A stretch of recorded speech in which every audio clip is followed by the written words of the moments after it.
Hello po. Good morning po sa inyo lahat. Nandito po tayo ngayon sa may Sangitan Market. Kausap ko po si Kuya at bibili po ako ng buko. Napakasarap na buko. Lalo nito pagkataginit, pag mainit ang panahon. Nako po, napakasarap inumin itong buko. Napakatamis. Sigurado. Bukong buko po. Ayan po mga kaludes. Okay Kuya, ilang taon na po kayo? Ay, ano nga pala pangalan ni Kuya? Ako? Salvador lang. Ano po? Salvador. Okay, si Sir Salvador. Okay, nice meeting you po. Okay, ito po si Ludes. Okay. Ilan taon na po ba kayo nagtitinda rito?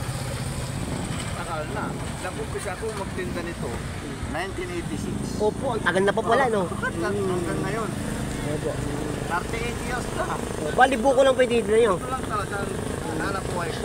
Bali, ano po yung timpla po niyan? Sir, paki-explain nyo po sa akin para bakit po masarap ang buko po ninyo. Unang timpahan ko dito, ganitong umaga, 10 pirasong buko binibigyan ko, nilalagay ko ito. Ilang litro sa palagay po ninyo yung laman po nito isang ganito? Ano?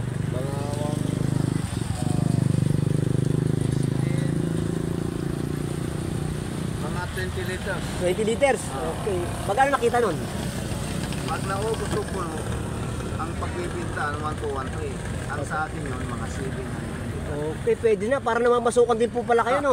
Malaki na ang kita nyo. Malaki pa sahod nyo po sa akin, ha? Basta naubos to, bayad ang 500 na. Opo. Pwede mo makita yung mga ingredients ninyo na inahalo dyan. Ha? Yung ingredients na inahalo ninyo. Sugar. Nasa po yung sugar? Tingnan po natin, sir. Ang refine yan. Refine po. Ayan po, totoo po siya. Po. Ayan. Ayan o, refine yan. Dami yan. Talaga, totoong sugar. Sugar po talaga, sugar. Ayan Refine po. yan o. Talagang sugar siya. Kasi yung iba po kasing inahalo yung liquid.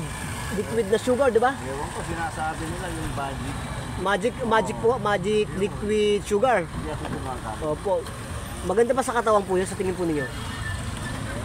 Para sa akin, medyo bawal yun. Hinuhuli pa yun pag ano eh. Oo, kasi sa tingin ko po, sa akin palagay po at medyo sa akin palagay lang po, aking opinion, ang magic sugar, medyo nakaka-apekto sa ating kalusugan. Kaya okay na rin po yung magmula sa tubo. natural na sugar. Okay. Kuya, patikim nga nitong pinagmamalaki yung buko kuya kung masarap po talaga. Tikman natin. Talaga kung masarap po talaga ang kanyang buko ni kuya. Okay na yan o. Hanggang mamaya maubos yan. Nandyan lahat yung 10 pirasong buko, laman at sa kasabaw. Tapos lagyan lang.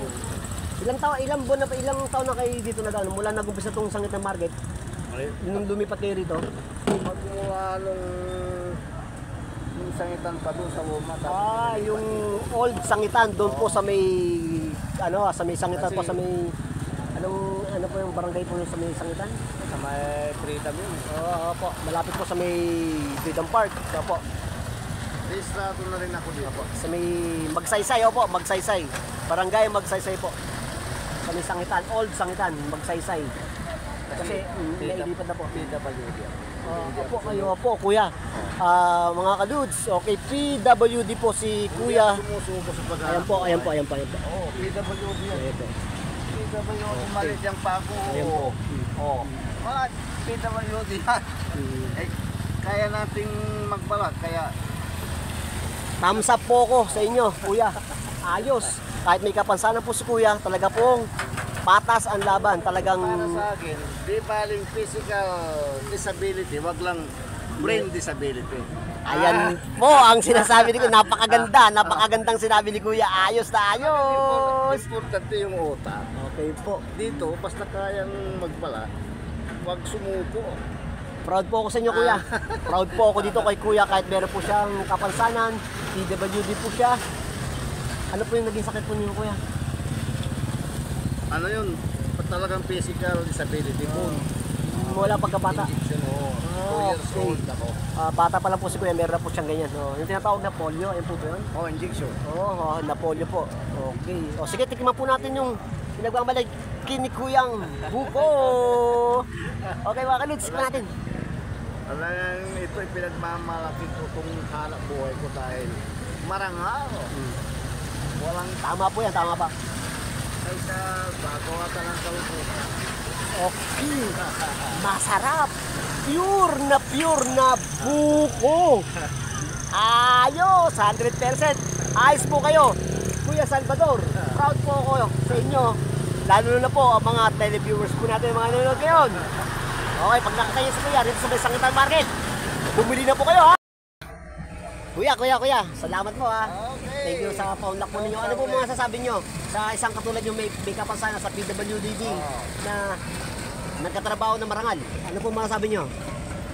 Eh, siyempre, tuwang-tuwa ako dahil sa hanap buhay ko, hindi ako gumagawa na dahil hindi ako tanggapin sa isang pabrika dahil PWD tayo, physical disability, hindi tayo pwede.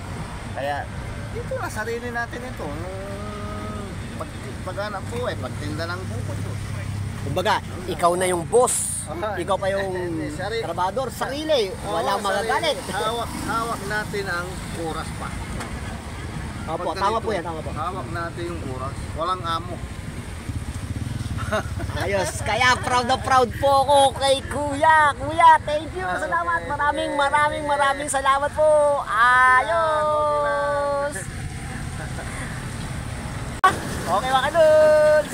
Ang lagi sinasabi ni Dudes, smile at thanks for watching and God bless po sa inyong lahat. Paalam po mga kadudes. Bye-bye.